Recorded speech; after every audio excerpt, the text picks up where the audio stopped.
తిరుమల స్వామివారి దర్శనానికి ఏటేటా భక్తుల సంఖ్య పెరుగుతోంది. ప్రపంచంలోనే అత్యధిక సంఖ్యలో యాత్రికులు సందర్శించుకుంటున్న ఆలయాల్లో తిరుమల ముందు వరుసన ఉంటుంది.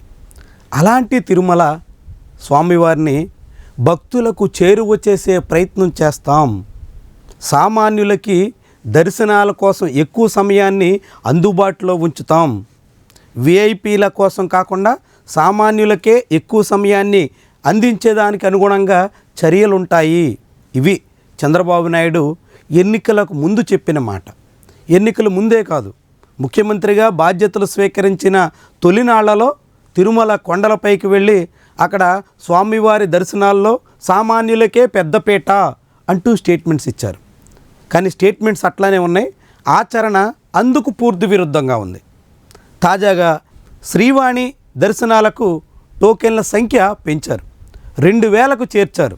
అప్పట్లో శ్రీవాణి ట్రస్ట్ పేరుతో నిధులు వసూళ్లు చేసి వాటిని దారి మళ్లించేస్తున్నారని, జగన్మోహన్ రెడ్డి హయాంలో శ్రీవాణి ట్రస్ట్లో అనేక అవకతవకలు జరుగుతున్నాయని, శ్రీవాణి ట్రస్ట్ అంటేనే అక్రమాలకు నిలయంగా మారిపోయిందని తెలుగుదేశం పార్టీ పదే పదే విమర్శలు చేసింది.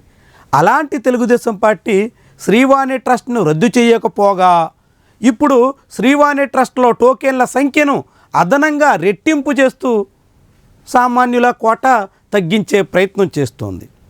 కేవలం శ్రీవాణి దర్శనాలే కాదు, విఐపి దర్శనాల విషయంలో అందరికీ కోటాలు పెంచేశారు. ఆఖరికి తెలుగుదేశం పార్టీకి మొన్నటి ఎన్నికల్లో వివిధ దేశాల నుంచి వచ్చి కష్టపడి పనిచేశారనేటువంటి కారణంతో ఎన్ఆర్ఐ కోటా కూడా తిరుమల దర్శనాల్లో పెంచేశారు.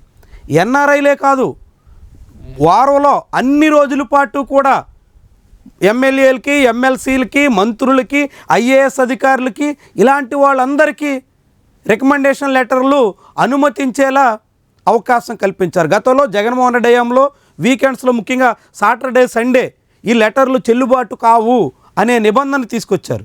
దాన్ని కూడా సడలించేసి మొత్తం ప్రతిరోజు పాటు విఐపీల లెటర్లకు ప్రాధాన్యత ఉంటుంది అన్నట్టుగా మార్చేశారు. వీటితో పాటుగా తెలంగాణకు చెందినటువంటి నేతలకు కూడా అదనపు కోట కేటాయించేశారు.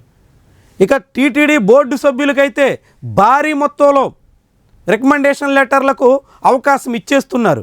ఇట్లా శ్రీవాణి దర్శనం నుంచి ఎన్ఆర్ఐల వరకు, మధ్యలో విఐపీల రికమెండేషన్ లెటర్ల వరకు అన్నింటికీ కోట పెంచుకుంటూ పోతే ఇక సామాన్యుల దర్శనాలు ఎప్పుడు, సామాన్యులకు అవకాశం ఎప్పుడు? ఎప్పటికే దర్శనాల కోసం ఒక రోజంతా కళ్ళు కాయలు కాసేలా క్యూ కాంప్లెక్స్ల్లో సామాన్య భక్తులు ఎదురు చూస్తున్నారు, తీవ్రంగా సతమతమవుతున్నారు.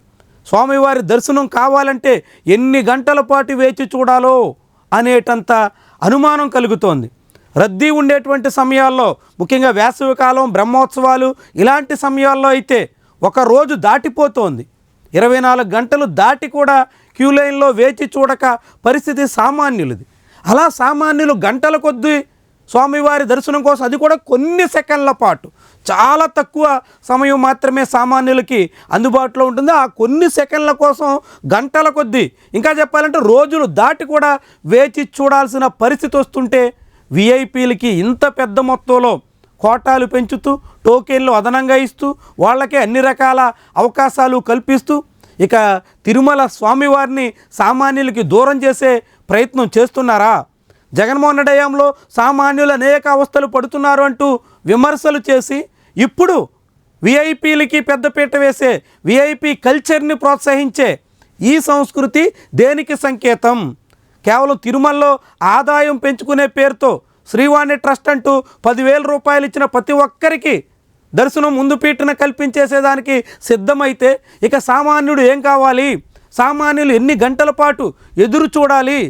తిరుమల వెంకటేశ్వర స్వామి ఇక సామాన్యులకి అందుబాటులో ఉండే అవకాశం కూడా ఉండదా? ఇలాంటి అనుమానం చాలామందిలో బలపడుతోంది. ఇప్పటికే విఐపి దర్శనాల పేరుతో అధికార పార్టీ ఎవరు అధికారంలో ఉంటే వాళ్ళు ఇష్టారాజ్యంగా హల్చల్ చేస్తున్నారు. ఇక రికమెండేషన్ లెటర్లు అయితే బహిరంగ మార్కెట్లో అమ్ముకుంటూ అనేక మంది నాయకులు ఇప్పటికే పట్టుబడ్డారు. మొన్నటి వరకు శాసనమండలి డిప్యూటీ చైర్పర్సన్గా పనిచేస్తున్న, ప్రస్తుతం తెలుగుదేశంలో ఉన్న నాయకురాలి మీద కూడా కేసు నమోదు కావాల్సిన పరిస్థితి వచ్చింది.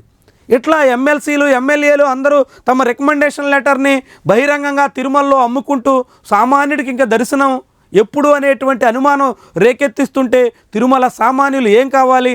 తిరుమలలో దర్శనాల కోసం అనేక వ్యయ ప్రయాసలు కోర్చి కొండలెక్కుతున్నటువంటి వాళ్ళందరికీ ఏడుకొండల వాడి దర్శన భాగ్యం ఏ రీతిన కల్పిస్తున్నారు, ఎట్టా చేస్తున్నారు? అసలు తిరుమలని మొత్తంగా సామాన్యులకు దూరం చేసేస్తున్నటువంటి వైనాన్ని ఏమనాలి? చాలా చాలా సందేహాలు కలుగుతున్నాయి. ఈ ప్రభుత్వం తన తీరు మార్చుకోకపోతే తిరుమల వెళ్తున్నటువంటి సామాన్యులు అనేక అవస్థలు పడక తప్పని పరిస్థితి అయితే దాపురిస్తోంది.